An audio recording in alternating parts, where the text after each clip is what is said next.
तो साथियों नमस्कार। ये दुनिया है आनी जानी, गहरी नदियाँ नाव पुरानी, बहुत सुनाई कथा कहानी मगर किसी ने बात न मानी। लगा रहे हैं सभी आपन सफ़ेद वस्त्रों में दाग, फिर से जाग ए कबीरा जाग।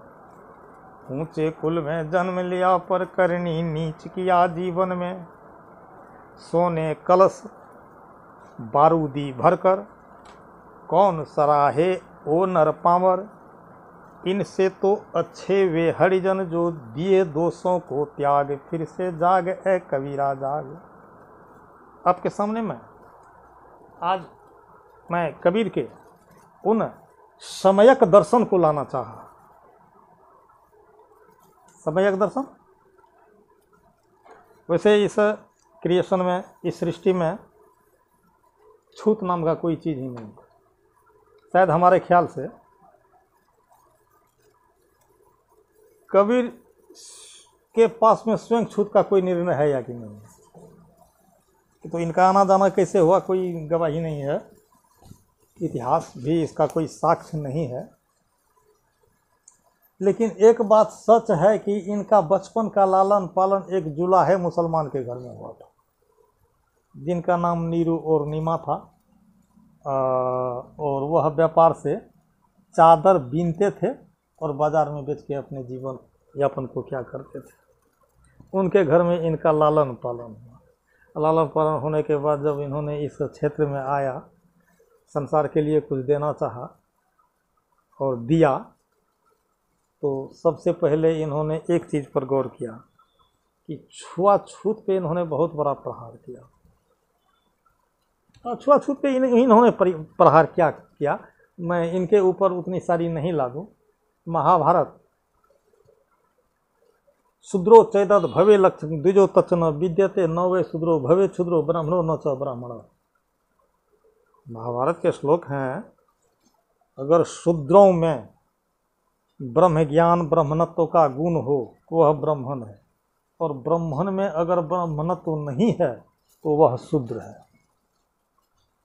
जन्मना जाए तो शूद्र संस्कारात द्विज उच्यते, वेद पठन्ति भव्य विप्र ब्रह्म जानाति ब्रह्मणो। आप कहीं ब्राह्मण ग्रंथों का यह उल्लेख है। आप ऊंची जात हैं तब जब आपके कर्म ऊंचे हों, तब ऊंचे कुल में जन्म लेके आप नीची कर्मों को कर रहे हैं तो आपको ऊंचा कहने का कोई अधिकार नहीं बचा। अगर एक डोम के ही घर में नाभा और स्वपच जैसे बच्चे जन्म ले लें तो फिर 84,000 ऋषि मुनि बैठे रह गए थे युधिष्ठिर के सुमेघ जल में। इसलिए कबीर ने यह समय ज्ञान दिया। और वैसे तो कबीर साहब को माना बचपन में स्वामी जी भी प्रत्यक्ष में नहीं अपनाए थे, भूल गए होंगे। जैसे तैसे इन्होंने अपनी चालाकी गंगा घाट पे उनके मुंह से राम नाम निगलवा के अपने हृदय में धारण कर लिया। दावी ठोक दिया कि मैं आपका चला हूँ, कहिए अमुक वक्त में आपने हमको ठोकर दिया था, आपने बोला था बोलो बेटे राम राम, हो गया, हम उसको सेव कर लिया कबीर ने। इसीलिए कबीर। अच्छा, एक चीज़ और मैं आपको इस चीज़ में बताता हूँ। कबीर ने स्वयं गुरु धारण किया और स्वामी रामानंद जी को उन्होंने इनको दीक्षा नहीं दी तो उनसे दीक्षा ही उन्होंने छीन ली। फिर कोई यही नहीं कहिएगा, पर्दा डाल दिया, सारे शिष्य को धक्का दे के बाहर कर दिया। शूद्रों को यहाँ दीक्षा नहीं मिलती है तो कहा आखिर गुरु तो इनको हम मन में मान लिया तो इन्हीं से क्यों नहीं दीक्षा लेंगे। तो वो गंगा घाट पे जाके लेट गया। इनके स्नान करने के टाइम में अंधेरा में बूढ़े बुजुर्ग लोग जा रहे थे, इनके खरम का ठोकर लगा, वो चिल्ला उठा। तो वो रोदन दिखे, संत तो संत थे ही स्वामी जी। तो कहा बोलो बेटे राम राम, बोलो बेटे राम राम। तो राम राम कहा, इनके मुंह से निकला, कबीर साहब लोग लिया, गुरु तो आखिर बना लिया। लेकिन आजकल इस प्लेटफॉर्म पर आपको बहुत बहुत बड़े विद्वान बड़ी साइंटिफिक बातों को रखते हैं। जैसे इनलाइटमेंट क्या है, विपश्यना ध्यान क्या है, वो आनापान सती क्या है। लेकिन ज्ञान उन्होंने पाया कहाँ, इस चीज़ के चर्चा को वो अपने संपट में बंद करके रखा है। हमें लगता है ये तो नहीं अपने गुरुदेव का नाम बताने में उनकी कमी जाहिर हो जाएगी। यही है सज्जनों अंतर का ego. No, without a guidance of a perfect master nobody can release, ever get release from this universal bondage. ये ध्रुव सत्य है कि बिना गुरु के ज्ञान नहीं होगा। बिनु गुरु भव निधि तरहि न कोई, जो बिरंची शंकर सम होई ब्रह्मा। और शिव जैसे महापुरुषों के लिए भी बिनु गुरु भव निधि तरह ज्ञान के लिए, चाहे एक शिक्षक हो, चाहे एक बीएड का विद्यार्थी हो, चाहे हमारे जेएनयू के कन्हैया भाई कन्हैया कुमार क्यों नहीं, एक शिक्षक की जरूरी पड़ी थी जिन्होंने उसको शिक्षा देके बड़ा बनाया। इसमें कहने शर्माने की कोई बात नहीं है। तो कबीर थे, उनका कभी तो बहुत छोटे लोग थे, वही कहे ना जोल्हाई के घर में पाले गए थे। लेकिन नहीं, स्वामी जी माना जरूरी है। शायद इसलिए कबीर के ज्ञान आज भी एक परफेक्ट ज्ञान है। उन्होंने छुआछूत पर बहुत बड़ा डंक मारा, बहुत बड़ा प्रहार किया। इतना ही नहीं, आदमी महान बनता है ज्ञान और कर्म से, न कि जात पात से। उन्होंने तमाम इन भूमंडलों को सिमट लिया।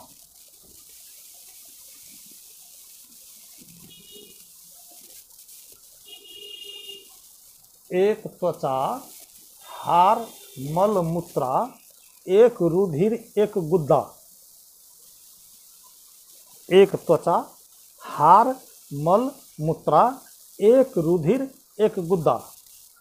एक बूंद की सृष्टि को ब्रह्मन को शूद्रा। बहुत दावे के साथ उन्होंने कहा, जन्मत शूद्र मुएपनी शूद्रा। जन्म जनेऊ कंठी ले गया था नहीं, आगे आके आपने उसको संस्कार दिया और मृत्यु के वक्त उनका जनेऊ कंठी को आपने रख लिया। ये क्या जीवन है? जन्मत शूद्र मुए पुण्य, जन्मने से पहले मरने के बाद तो शूद्र ही हैं। वैदिक विद्वानों ने ये भी बात रखी है दुनिया के सामने, वर्ण भेद, ब्राह्मण, क्षत्रिय, वैश्य और शूद्र, 4 वर्ण। ब्राह्मणों की उत्पत्ति मुख से हुई है, और क्षत्रियों की उत्पत्ति बाहु से हुई है, वैश्यों की उत्पत्ति जंघे से हुई है, और शूद्रों की उत्पत्ति पैरों से हुई है। इस पर तो आधुनिक टक्कट भी लगा लेते हैं लोग, ऐसे लोग, लेकिन कहने का भाव कुछ और है।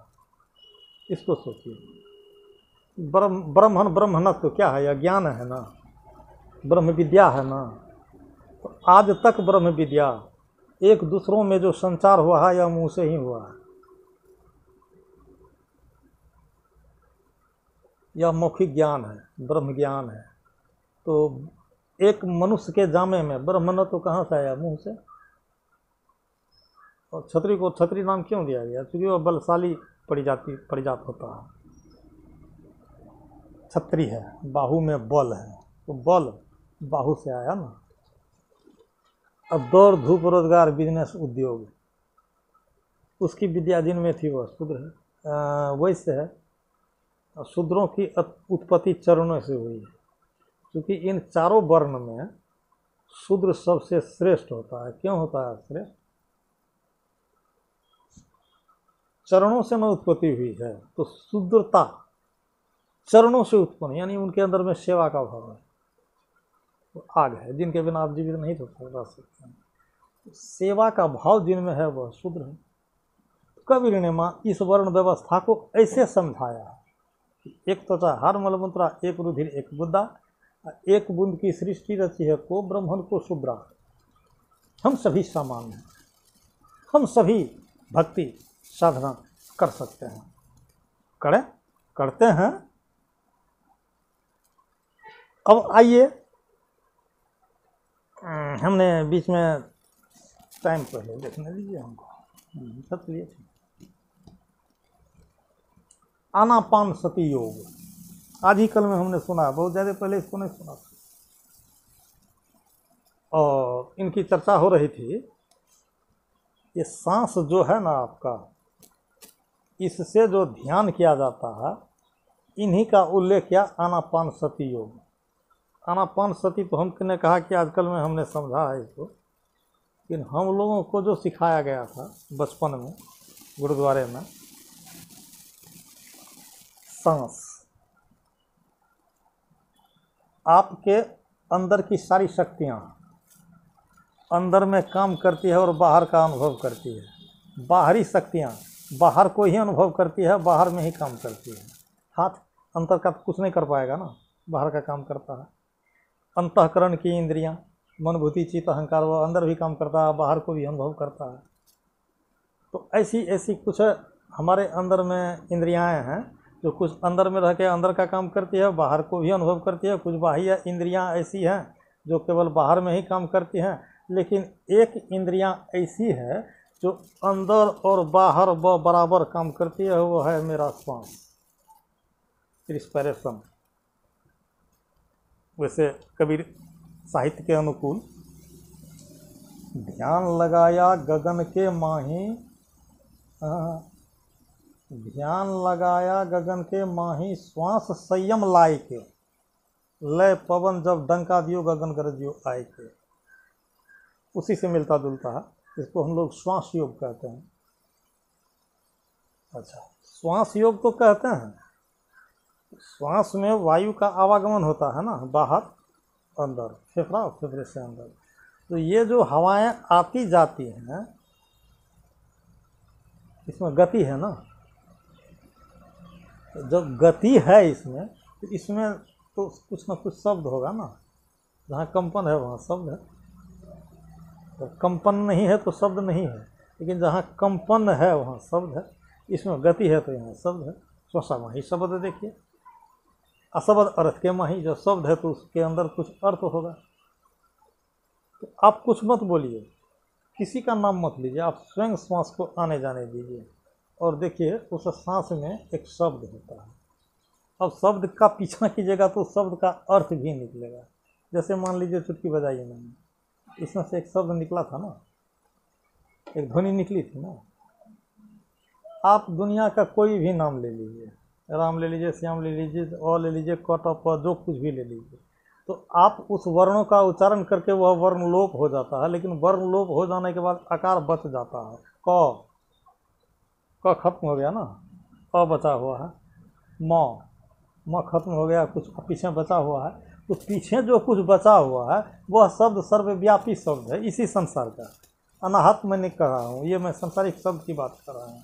ये शब्द तो उस श्वास में भी न बचा हुआ है। तो श्वास योग, आप जो कुछ करते हैं उसी को कीजिए, उस वक्त एक तो तीसरा काम को मत कीजिए। श्वास लेते हैं ना, वैसे तो ये संभलने वाली बात नहीं है, ये बहुत भारी योग है, बहुत कठिन विधियां हैं। लेकिन हम थोड़ी सी ऊपर से एक बात बताता हूँ। अच्छा ठीक है, सांस लेते हैं तो आज दिन के बाद से 1 मिनट मेरे तरफ से केवल श्वासें ठो लीजिएगा। और श्वास लेते वक्त कुछ और सोचिएगा मत, संभलेगी ये बात नहीं। ये बहुत बड़ा टास्क है एक। स्वाभाविक बात है, आप 1 मिनट के लिए आंख बंद करके रखेंगे तो आंख के पटल से 9000, इस आंख के पर्दे से 9000 सीन आपके सामने से गुजर जाएगा। आप चाहिएगा उसको हटाने के लिए, आपसे नहीं ना हटेगा वो, तो हटेगा कैसे? करते रहिए करते रहिए करते रहिए करते रहिए, तो जो आएगा स्वयं, आप उसके तरफ नहीं देखिएगा तो परेशान हो गया, आपसे माइनस होता चला जाएगा। और प्रतिदिन अभ्यास में इसको बनाने के बाद चित्त वृत्ति निरोधस्य इति योग, जब चित्त वृत्ति का निरोध होगा तो उसी को तो हम योग कहते हैं। सांस हमारे अंदर आती है, सांस हमारे अंदर बाहर आती है, ठीक है। इसमें तो एक वैसे ही शब्द बचा हुआ है। तो अभी तो बहुत सारी प्रक्रियाएं हैं, बहुत सारे सिद्धांत हैं, बहुत सारे महापुरुष हैं, बहुत तरह के यूट्यूबर हैं, बहुत तरह की बातें आती है। हम उन तमाम बातों से अलग हट के एक नई बात आपको बता रहे हैं। सांस लेते हैं, सब कोई लेता है, बिना सांस का आज तक कोई नहीं जी सकता है। थोड़ी सी सांस के पीछे 1 मिनट का चिंतन लगा दीजिए, ज़्यादा देर नहीं, आधा घंटा नहीं। जिनको अभ्यास में उसके लिए प्रलय हो जाएगा। 1 मिनट हम अंदर सांस लेते हैं तो इसका एक समय निर्धारित कर लें। समय भी वहाँ घड़ी नहीं देख पाइएगा, उतना लंबा समय नहीं है। मन में गिनिए। हम लोगों ने एक्यूप्रेशर में ये रीति रिवाज देखी थी, इसलिए कह रहे हैं। मन में गिनिए 1 2 3 4, सांस लेते तक में, अंदर जाने के समय तक में, या 5 गिना गया तो 1 2 3 4 5 सांस अंदर गई। तो कृपया 1 2 3 4 5 उसको अंदर में छोड़ दीजिए। फायदे कई होंगे, वो मैं बाद में बताऊंगा। कम से कम अंदर के कार्बन डाइऑक्साइड को तो इकट्ठा कर लेगा वो, आपके शरीर से टॉक्सिन को तो इकट्ठा करने में उसको मदद मिल गई। अब फिर उसको धीरे से 1 2 3 4 5 में उसको बाहर छोड़िए। बाहर भी उसको रोक दीजिए। 1 2 3 4 5 बस। या 3 ही गिना है, 4 ही गिना है, 5 ही गिना है, इसमें दम ओनाने वाली बात नहीं है। जितना गिन के आप सांस को अंदर किया उतना देर अंदर छोड़ दीजिए, उतना ही गिन के आप बाहर छोड़िए, उतना ही गिन के रेचक पूरक कुंभ के पटरी पर आप चढ़ गए। 1 दिन और 1 मिनट ऐसा कर पाया तो रेचक पूरक कुंभक तीनों के पटरी पर आप चढ़ गए। अगर इस चीज़ को जीवन में अपनाते हैं तो आपकी सांस की समस्या बहुत समतल होगी, लेयर होगा, बैलेंस होगा। और यह श्वास बड़ी जटिल समस्या, जटिल एक उदाहरण भी है। क्या है? आप कई अवस्थाओं में गुजरते हैं, चलना फिरना, सोना, नींद में, प्रगाढ़ निद्रा में, जो कुछ भी। तो जब आप चलते हैं आप सक्रिय होते हैं, जब आराम की अवस्था में होते हैं तो आपका सारा ऑर्गन्स भी आराम की अवस्था में होता है।